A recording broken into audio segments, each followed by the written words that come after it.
अब दूसरे तथ्य दे रखे हैं कि राष्ट्रपति को शपथ कौन ग्रहण कराता है, और इसमें यूपीएसआई के अंदर क्वेश्चन आया कि राष्ट्रपति का जो चुनाव है वो राष्ट्रपति के चुनाव में जो शपथ ग्रहण करते हैं वो शपथ ग्रहण किसकी करते हैं, क्या संविधान की रक्षा करने की करते हैं या संविधान के प्रति वफादारी की करते हैं, ये भी क्वेश्चन आया।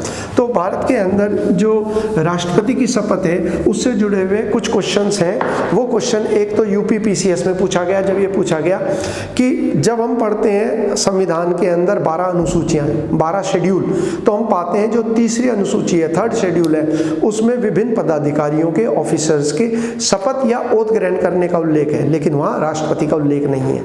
ये क्वेश्चन आया था यूपीपीसीएस में। और फिर शपथ किस रूप में, शपथ की भाषा क्या है, तो ये ध्यान रखना है कि जो राष्ट्रपति की शपथ है वो कौन ग्रहण कराता है, एक तो ये पॉइंट है। तो भारत के राष्ट्रपति को शपथ ग्रहण कराते हैं देश के मुख्य न्यायाधीश, ठीक है। मुख्य न्यायाधीश मतलब सुप्रीम कोर्ट के चीफ जस्टिस या मुख्य न्यायाधीश। और ये शपथ जो होती है वो किसके प्रति होती है, संविधान की रक्षा के प्रति। तो ये मैंने शब्द लिख रखे हैं यहाँ पर, संविधान का संरक्षण, प्रतिरक्षा और सुरक्षा, ये शब्द ध्यान रखने हैं आपको। संविधान की प्रतिरक्षा, सुरक्षा, और एक शब्द और इसके अंदर दिया हुआ संरक्षण और संरक्षण। ये पॉइंट इंपॉर्टेंट लगा लीजिएगा आप, और यूपीएसआई में ये क्वेश्चन पूछा गया। अगला बिंदु दे दिया त्यागपत्र। तो जहाँ तक त्यागपत्र की बात है तो त्यागपत्र का एक सूत्र ध्यान रखना है कि राष्ट्रपति और उपराष्ट्रपति ये दोनों एक दूसरे को त्यागपत्र सौंपते हैं, ये दोनों एक दूसरे को ही त्यागपत्र सौंपेंगे। हाँ, एक बिंदु और अलग है कि राष्ट्रपति महोदय जब शपथ देंगे तो उसकी सूचना वो लोकसभा के अध्यक्ष को अवश्य देंगे। ये पॉइंट मैंने इसके अंदर दे रखा। उसके बाद हो गया वेतन और उनके भत्ते। तो राष्ट्रपति महोदय का जो वेतन है वो कुछ समय पहले ही आपने पढ़ा होगा कि राष्ट्रपति, उपराष्ट्रपति, राज्यपाल, सांसद आदि के वेतनों में वृद्धि की गई है। तो वेतन में जो वृद्धि है वो सामान्य बहुमत से पारित होती है, सिंपल मेजोरिटी से पास होता है और बहुत ही सामान्य प्रक्रिया है। उस विधि से देश के राष्ट्रपति का वेतन बढ़ाकर अब 5 लाख रुपए प्रति माह किया गया है। और जो उनका वेतन होता है, रिटायर होने के बाद जो पेंशन मिलती है वो उस वेतन का आधा होता है प्रति माह, यानी कि 5 लाख रुपए उन्हें हर महीने सैलरी मिलती है, वेतन मिलता है। तो रिटायर होने के बाद उन्हें पेंशन जो है वो 2.5 लाख रुपए प्रति माह मिलेगी, पर मंथ दी जाएगी। इसके अलावा एक वो भी है कि राष्ट्रपति महोदय के वेतन के ऊपर आयकर या इनकम टैक्स नहीं लगाया जाता, वो उन्हें छूट दी गई है क्योंकि देश के वो प्रथम नागरिक हैं। इसके अलावा यदि राष्ट्रपति कार्यकाल से पहले अपने पद से त्यागपत्र या इस्तीफा दे देते हैं तो उसके बावजूद भी उन्हें वो पेंशन प्राप्त होती रहेगी। ये कुछ बिंदु इसमें दे रखे हैं, इन्हें आप देखिएगा। फिर मैंने एक पॉइंट और दे रखा है, राष्ट्रपति आवास। इनका इस संदर्भ के अंदर जो क्वेश्चन है वो पूछा गया था एसएससी के एग्जाम में।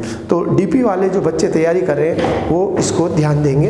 हमारे यहाँ जो राष्ट्रपति भवन है वो रायसेन पहाड़ियों पर है, जो कि दिल्ली में पड़ता है।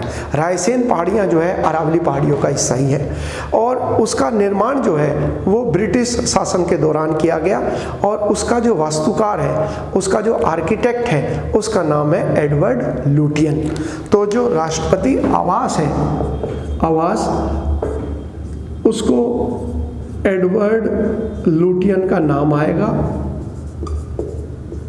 जिसने उसके परिकल्पना करी या उसके डिज़ाइन को तैयार किया।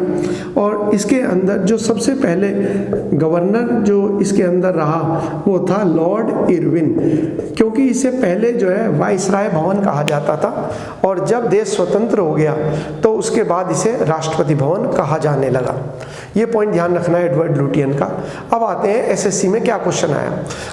राष्ट्रपति का सरकारी आवास तो हो गया राष्ट्रपति भवन, जो मैंने आपको बताया रायसेन पहाड़ियों पर है। और इसके अलावा राष्ट्रपति जो है वो छुट्टियां मनाने के लिए रिट्रीट हाउस जिसे कहते हैं वो कहाँ पर है, वो है एक तो छरबरा और एक है बोलरम। बोलरम पड़ता है हैदराबाद में और ये पड़ता है शिमला। ये ध्यान रखना है आपको, ये क्वेश्चन आया था कि ये छरबरा का एसएससी के एग्जाम।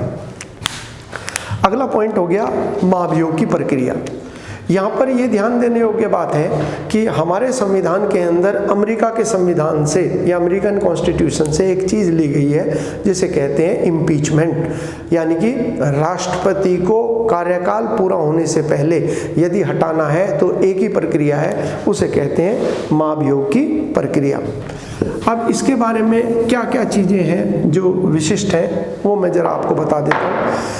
एक तो क्वेश्चन महाभियोग या इम्पीचमेंट, और यहाँ ये भी ध्यान रखना है कि ये जो वर्ड महाभियोग है या इम्पीचमेंट है, ये भारत में केवल एक ही पदाधिकारी के लिए इस शब्द का प्रयोग हुआ है, वो है राष्ट्रपति। सीडीएस के एग्जाम में सवाल आया कि महाभियोग किन परिस्थितियों में लगाया जा सकता है, तो महाभियोग जो है वो एक ही आरोप यानी कि संविधान का उल्लंघन, संविधान का उल्लंघन, ध्यान रखना है, ये क्वेश्चन आया एग्जाम के अंदर, इसे ही कहते हैं वायलेशन ऑफ कॉन्स्टिट्यूशन। और उन्होंने क्यों पूछा ये कि किस आधार पर है, वो इसलिए उन्होंने पूछा क्योंकि अगर हम अन्य पदाधिकारियों की बात करते हैं, उपराष्ट्रपति को छोड़ दीजिए, वो अपवाद है उनके बारे में, बाकी जितने भी पदाधिकारी हैं तो हम पाते हैं कि दो आरोपों के आधार पर उन्हें हटाया जा सकता है। वह आरोप क्या है, या तो कदाचार, कदाचार या जिसको अयोग्यता भी कहते हैं, या फिर दूसरा होता है कि वो प्रमाणित दुर्व्यवहार, ऐसा काम करें। तो अगर आधार माना जाएगा तो दो आधार ही माने जा सकते हैं, या तो अयोग्यता या प्रमाणित दुर्व्यवहार। लेकिन राष्ट्रपति महोदय पर केवल यही आरोप है जिस आरोप पर उन्हें हटाया जा सकता, उनके खिलाफ हटाने की प्रक्रिया शुरू होगी। दूसरा पॉइंट हो गया, अब ये राज्यसभा या लोकसभा कहीं पर भी प्रारंभ हो सकता है। शर्त क्या होगी, शर्त ये होगी कि 1/4 सदस्य जो हैं वो हस्ताक्षर करेंगे इसके पक्ष में कि राष्ट्रपति को हटाने का प्रस्ताव लाना है। 1/4 किसके होंगे, यदि राज्यसभा में है तो वहां के और लोकसभा में है तो इसके। और 14 दिन का जो है वो 14 दिन का उन्हें नोटिस दिया जाएगा, ठीक है। उसके बाद इसके ऊपर पूर्ण बहुमत से वो सदन जो है इसे पारित करेगा, यानी कि जो एब्सोल्यूट मेजॉरिटी है उस मेजॉरिटी के द्वारा वो पारित किया जाएगा।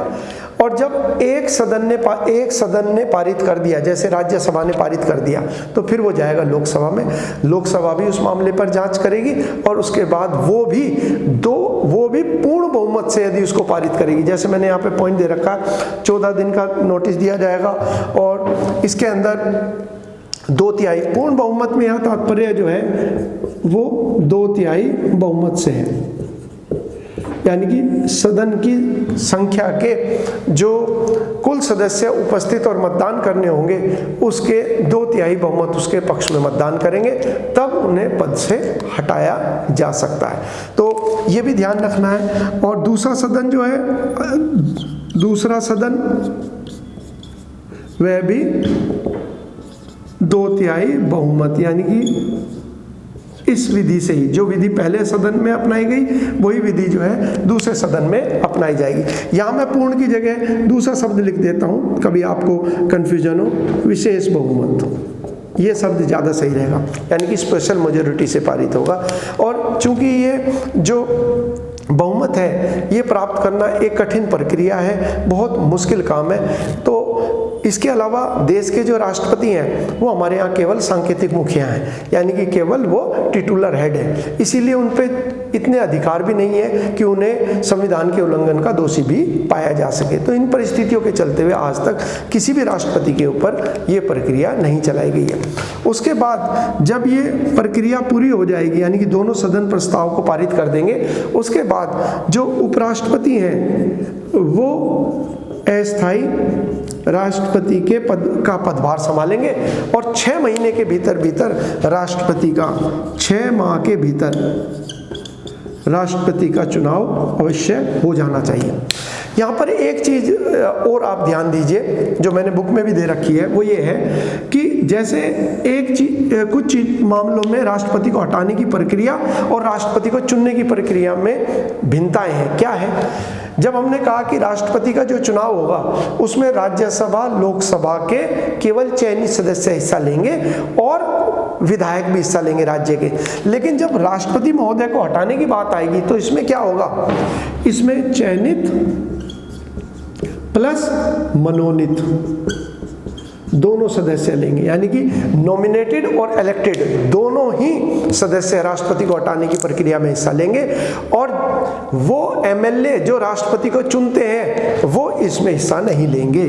तो एमएलए चुनने में तो शामिल होंगे लेकिन राष्ट्रपति महोदय पर महाभियोग की प्रक्रिया में वो शामिल नहीं होंगे। ये सारे पॉइंट जो है मैंने आप लोगों को इसके अंदर दे रखा है, इन्हें आप ध्यानपूर्वक देख लीजिएगा क्या क्या पॉइंट है। अब इसमें एक पॉइंट और दे रखा है, यह भी जाने राज्य विधानसभा में निर्वाचित सदस्य और दिल्ली, पुदुचेरी आदि।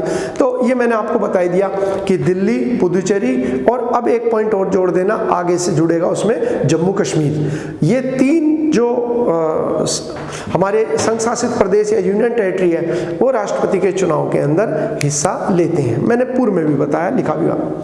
अगला पॉइंट आ गया राष्ट्रपति की शक्तियां। जैसे मैंने पहले बताया और कई बार जिक्र किया कि राष्ट्रपति जो है वो देश के कार्यपालिका के मुखिया है, यानी कि he is the head of executive. तो इसीलिए जितने भी पदाधिकारी या जितने भी मंत्री, यहाँ तक कि प्रधानमंत्री भी, उन सब की नियुक्ति जो है राष्ट्रपति के द्वारा होगी। यूपीएससी के चेयरमैन, संघ लोक सेवा आयोग के चेयरमैन, वित्त आयोग का चेयरमैन, फाइनेंस कमीशन का चेयरमैन, प्रधानमंत्री, मंत्री, उन सब की नियुक्ति राष्ट्रपति के द्वारा ही की जाती है। अगला पॉइंट दे दिया विधायी शक्तियां। यहाँ पर देखते हैं क्या क्या चीजें इंपॉर्टेंट है, यहाँ इसको इंपॉर्टेंट लगा लेना। विधायी शक्तियां लेजिस्लेटिव पावर्स। आपने पहले पढ़ा था कि राष्ट्रपति जो है उनकी सहमति के बगैर या उनके हस्ताक्षर के बगैर कोई भी कानून देश में नहीं बनेगा। वही राष्ट्रपति की विधायी शक्तियां हैं। क्या क्या है एक एक करके मैं आपको समझाता हुआ चलता हूँ। जैसे पहला दे रखा है, सबसे पहला दे रखा है नवगठित लोकसभा। मैंने आपको पहले भी जिक्र किया था, उसे दोहरा देता हूं कि राष्ट्रपति महोदय जब भी नई लोकसभा का गठन होगा तो सबसे पहले उसे संबोधित कौन करेगा? उसे संबोधित करेंगे देश के राष्ट्रपति।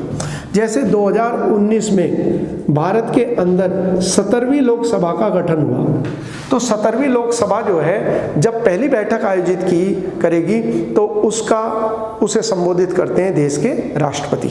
इसके अलावा जब साल की शुरुआत होती है सत्र की, वो होता है बजट सत्र, यानी कि जब भी ईयर की शुरुआत होगी उसके पहला सेशन होता है बजट सेशन, उसे भी राष्ट्रपति ही संबोधित करेंगे। दोनों को इकट्ठे बैठाया जाएगा। अगला पॉइंट हो गया राष्ट्रपति के हस्ताक्षर के बाद ही कोई कानून देश में बनता है। जैसे मैंने आपको पहले बताया लोकसभा और राज्यसभा दोनों प्रस्ताव को पारित करेगी और उस समय तक और राष्ट्रपति के पास तक जब तक वो पहुंचेगा तो उसे क्या कहा जाएगा? उसे कहते हैं बिल। यहाँ पर पूरी प्रक्रिया के दौरान ये बिल कहलाएगा। जब राष्ट्रपति के हस्ताक्षर हो जाएंगे तो उसके बाद इसे कहते हैं अधिनियम, या इसे कहते हैं कानून, या इसे कहते हैं एक्ट। तो कानून बनने के लिए या एक्ट बनने के लिए राष्ट्रपति महोदय के हस्ताक्षर चाहिए। दूसरा बिंदु। तीसरा बिंदु दे दिया सत्रावसान। देखिए ये जो संसद है, संसद के अंदर दो काम होते हैं। एक तो सत्रावसान। सत्रावसान जो है इसे कहते हैं प्रोरोगेशन। मैंने पहले बताया था कि यदि पूरे सत्र को ही समाप्त कर दिया जाए तो सत्रावसान कहते हैं, और एक होता है इसे भंग करना। तो जब ये सत्रावसान में हो सदन तो उस समय पर कानून बनाने के लिए एक प्रक्रिया है, उसे कहते हैं अध्यादेश या ऑर्डिनेंस। अध्यादेश या इसी को कहते हैं इंग्लिश में ऑर्डिनेंस। ये विधि है जिसके द्वारा संसद की अनुपस्थिति में राष्ट्रपति के प्रधानमंत्री के कहने पर राष्ट्रपति महोदय कानून बनाते हैं। उस कानून को अध्यादेश कहते हैं। हालांकि इसके साथ में एक शर्त जुड़ी हुई है, क्या? कि जब भी सदन की पुनर्बैठक होगी, सदन की पुनर्बैठक, उस पुनर्बैठक के 6 सप्ताह के भीतर ये अध्यादेश कानून बन जाना चाहिए। यदि नहीं बन पाता है तो ऐसी स्थिति के अंदर ये अध्यादेश निरस्त हो जाएगा। दूसरा हो गया, अगला पॉइंट हो गया धन विधेयक। आपने पढ़ा था कुछ विधेयक ऐसे हैं जिन विधेयकों को राष्ट्रपति की सहमति से ही प्रस्तुत किया जाता है, जैसे धन विधेयक, संविधान संशोधन विधेयक यानी कि कॉन्स्टिट्यूशनल अमेंडमेंट बिल, और एक है वित्त विधेयक प्रथम श्रेणी का या फर्स्ट कैटेगरी का।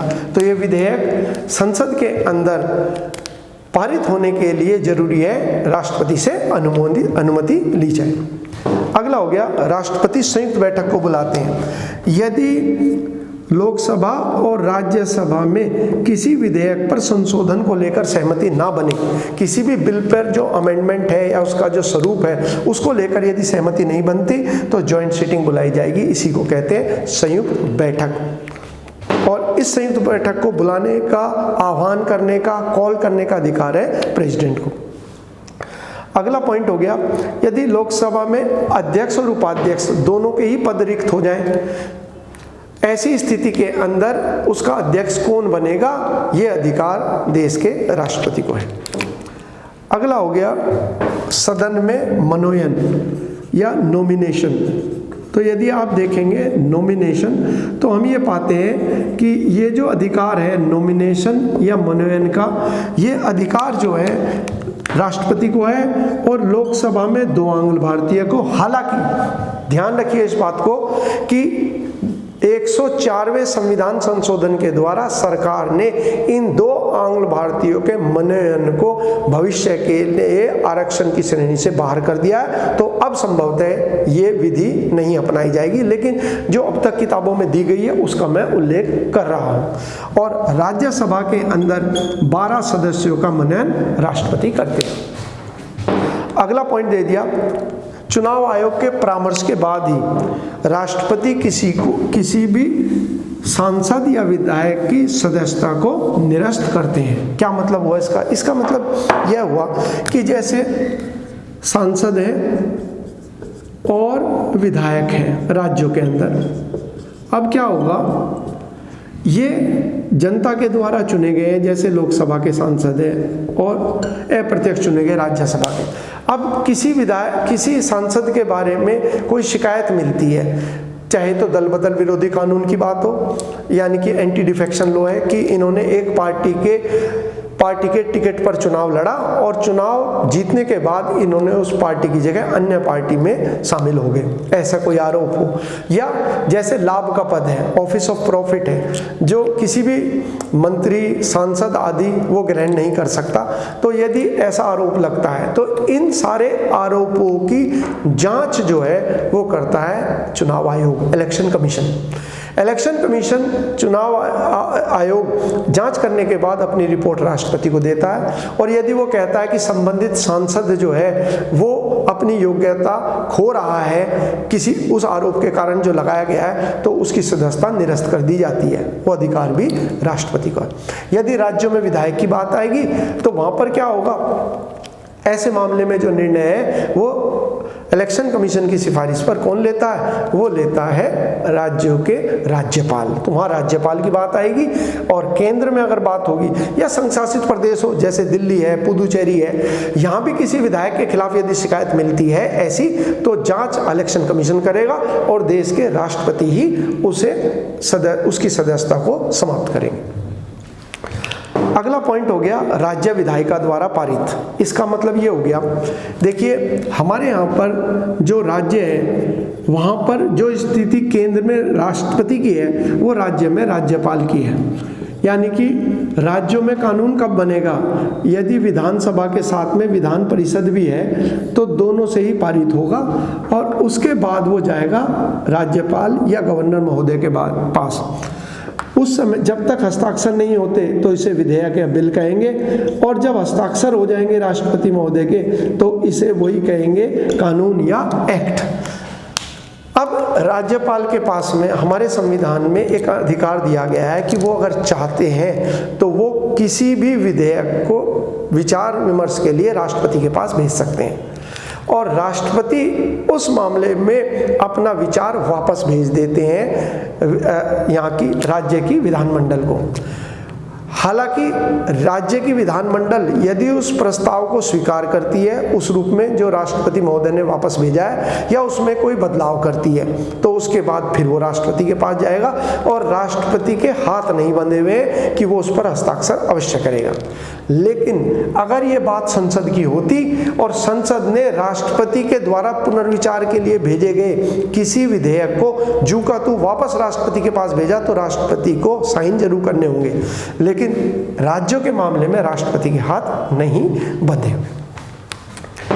इसके अलावा लास्ट पॉइंट है, ये सीडीएस के एग्जाम में क्वेश्चन आया कि देश के जो प्रमुख विभागों में से है एक, वो है संघ लोक सेवा आयोग यूपीएससी, जो देश में जितने भी प्रथम श्रेणी के अधिकारियों के भर्ती के लिए एग्ज़ाम है वो कंडक्ट करते हैं। फर्स्ट क्लास जो ऑफिसर्स हैं हमारे उनके एग्ज़ाम कंडक्ट करते हैं। इसके अलावा वित्त आयोग है, फाइनेंस कमीशन है जो हर 5 साल में राष्ट्रपति के द्वारा नियुक्त होता है, और एक अधिकारी है जिसे कहते हैं CAG, controller and auditor general, नियंत्रक और महालेखा परीक्षक, जो देश भर के अंदर राज्यों और केंद्र सरकार के खातों की जांच करते हैं।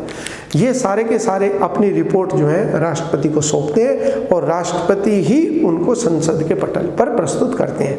तो एग्जाम में क्वेश्चन यह आया था कि संघ लोक सेवा आयोग अपनी रिपोर्ट जो है किसे सौंपता है, तो राष्ट्रपति। अगला पॉइंट हो गया हमारा, अगले अधिकार राष्ट्रपति को हो गए वीटो का अधिकार। ये वीटो के अधिकार का क्वेश्चन एसएससी के सीपीओ में पूछा गया। जो वीटो है, वीटो का अर्थ क्या होता है? तो वीटो जो है लैटिन भाषा का एक शब्द है जिसका अर्थ होता है रोकना। वीटो इसका अर्थ होता है रोकना, या इसको हिंदी में एक वर्ड और यूज कर सकते हैं, निषेधाधिकार।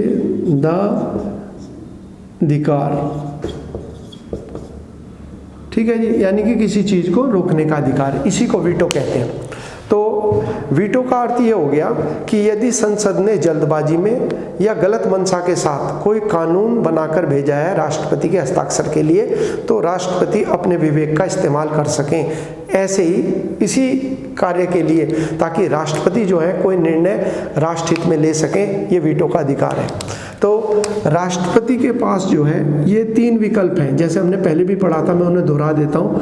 राष्ट्रपति के पास में अगर कोई विधेयक आता है तो राष्ट्रपति के पास 3 विकल्प हैं, या तो सहमति दे, या सहमति रोक दे, यानी कि अपनी सहमति ना दे, या तीसरा है वो पुनर्विचार के लिए वापस भेज दे,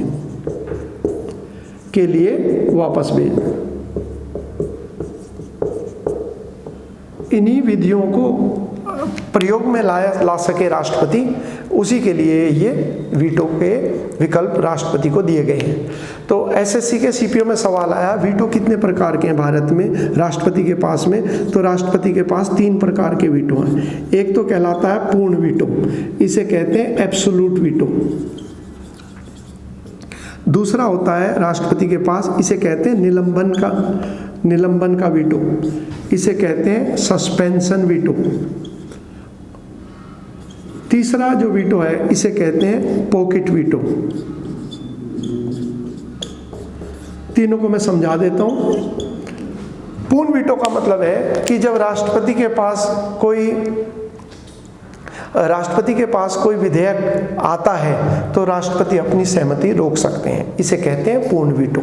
ये किन मामलों में राष्ट्रपति अपनी सहमति रोक सकते हैं? राष्ट्रपति 2 मामलों में अपनी सहमति रोक सकते हैं। एक तो वो है कि जैसे राष्ट्रपति महोदय के पास जो विधेयक आया है हस्ताक्षर के लिए, वो निजी सदस्य बिल है। निजी सदस्य बिल का मतलब ये हो गया, पहले तो निजी सदस्य समझिए, ऐसा कोई सांसद जो मंत्री नहीं है, चाहे वो सरकार का हो और चाहे वो विपक्षी दल का हो, यदि वो किसी कानून को बनाने के लिए प्रस्ताव लेके आता है और लोकसभा और राज्यसभा उसको पारित करती है तो उसे निजी सदस्य कहलाया जाएगा। राष्ट्रपति चाहे तो उस पर अपनी सहमति रोक सकते हैं। दूसरी परिस्थिति कब होगी जब राष्ट्रपति ये पूर्ण वीटो का प्रयोग करेंगे? दूसरी हो सकती है जिसकी सरकार है उसने संसद में कानून पारित करा, संसद में विधेयक या बिल पारित करा के राष्ट्रपति के पास भेजा और उसी दौरान वो सरकार गिर जाए, तो नई जो सरकार गठित होगी वो राष्ट्रपति को कह सकती है कि आप इसे समाप्त कर दें। तो केवल 2 परिस्थितियों में पूर्ण वीटो का प्रयोग राष्ट्रपति महोदय कर सकते हैं। निलंबन का वीटो क्या होता है? निलंबन का वीटो जो है वो जुड़ा हुआ है किसके साथ? ये जो अधिकार है जिसे कहते हैं पुनर्विचार के लिए वापस भेजने का अधिकार। तो राष्ट्रपति किसी भी विधेयक को, हालांकि 2 विधेयक जो है उनको वापस नहीं भेज सकते। वे कौन से हैं? एक तो धन विधेयक जो मनी बिल है, तो मनी बिल पे मैं दोहरा देता हूँ, मनी बिल या धन विधेयक पर राष्ट्रपति या तो हस्ताक्षर करेंगे या निरस्त करेंगे, वापस नहीं भेज सकते। और दूसरा होता है संविधान संशोधन विधेयक यानी कि कॉन्स्टिट्यूशनल अमेंडमेंट बिल, इसको भी राष्ट्रपति वापस नहीं भेज सकते। बाकी जितने विधेयक हैं उन्हें राष्ट्रपति जो है एक बार वापस भेज सकते हैं, लेकिन अगर राष्ट्रपति के पास वो विधेयक वापस भेजा जाता है संशोधित या असंशोधित, अमेंडेड और अनअमेंडेड, राष्ट्रपति के हाथ बंधे हुए हैं, उस पर हस्ताक्षर अवश्य करेंगे। तीसरा वीटो होता है पॉकेट वीटो। पॉकेट वीटो क्या होता है? पॉकेट वीटो वो होता है जिसमें राष्ट्रपति ना तो अपनी स्वीकृति देते हैं और ना अस्वीकृति, ना तो उसे परमिट करते हैं और ना उसे रिजेक्ट करते हैं। वो अधिकार जो है वो पॉकेट वीटो का कहलाता है। तो आपके मन में सवाल आ सकता है पॉकेट वीटो पूर्ण वीटो में क्या अंतर हो गया? देखिए, पूर्ण वीटो में राष्ट्रपति मना कर रहे हैं, इसमें मामले में राष्ट्रपति जो है क्या कहे, आम भाषा में अगर हम कहें तो राष्ट्रपति क्या करेंगे? चुप्पी साध लेंगे, क्योंकि हमारे संविधान में राष्ट्रपति महोदय पर कोई समय सीमा की पाबंदी नहीं है कि कोई विधेयक जो उनके पास आया, जो बिल उनके पास आया, उस पर कितने दिनों के भीतर उन्हें हस्ताक्षर करने हैं। इसको पॉकेट वीटो कहते हैं। और देश के पूर्व राष्ट्रपति थे जिनका नाम है ज्ञानी जेल सिंह। ज्ञानी जेल सिंह जो है उन्होंने एक बार पॉकेट वीटो का प्रयोग किया था जब राजीव गांधी प्रधानमंत्री थे और डाक संशोधन विधेयक लाया गया था, जिसमें कहा गया था कि सरकार को अगर कानून व्यवस्था या किसी अन्य मामले में शंका पैदा होती है तो वो किसी के भी पत्र को पढ़ सकें। इसको जनता के निजता के अधिकार के विरुद्ध माना था ज्ञानी जेल सिंह राष्ट्रपति ने, और उन्होंने इस पर पॉकेट वीटो का प्रयोग किया था। राजीव गांधी की सरकार जो है 5 वर्ष के कार्यकाल खत्म होने के बाद वो चली गई और ये जो विधेयक था ये भी समाप्त हो गया, क्योंकि नई संसद आएगी तो वो नए सिरे से विधेयकों को लाती। इसके बाद अगला अधिकार दे दिया आपातकालीन अधिकार। इसको मैं थोड़ा एक चार्ट से समझाता हूँ और क्वेश्चन बताता हूँ कौन कौन से हैं, और उसी से ज़्यादा अच्छा आपके समझ में भी आएगा।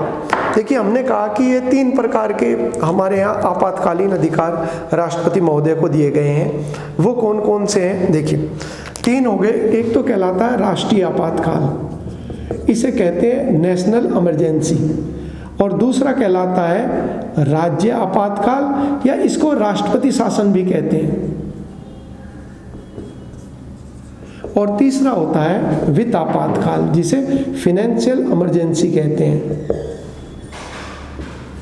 अब इनके कौन कौन से बिंदु हैं जो आप लोगों को ध्यान रखने होंगे, तो मैं एक एक करके इनको चार्ट के माध्यम से समझाता हूँ, और कौन से क्वेश्चन इसके अंदर पूछे गए हैं उनका उल्लेख भी मैं करता हूँ। अब इसका संदर्भ सबसे पहले तो आ गया किन परिस्थितियों में ये घोषित किए जाते हैं। तो हमारे यहाँ जो राष्ट्रीय आपातकाल है ये 3 आधार पर घोषित किए जा सकते हैं। कौन कौन से आधार हैं? सबसे पहला तो भारत का युद्ध घोषित हो या युद्ध हो शुरू हो, दूसरा हो गया भारत पर आक्रमण हो, बाह्य आक्रमण, और एक तीसरा जो है वो है सशस्त्र विद्रोह, आर्म्ड रिबेलियन। इन 3 परिस्थितियों में प्रधानमंत्री और मंत्रिमंडल की सलाह पर वह ये आपातकाल घोषित कर सकते हैं। रोक दीजिए इसको, रोक।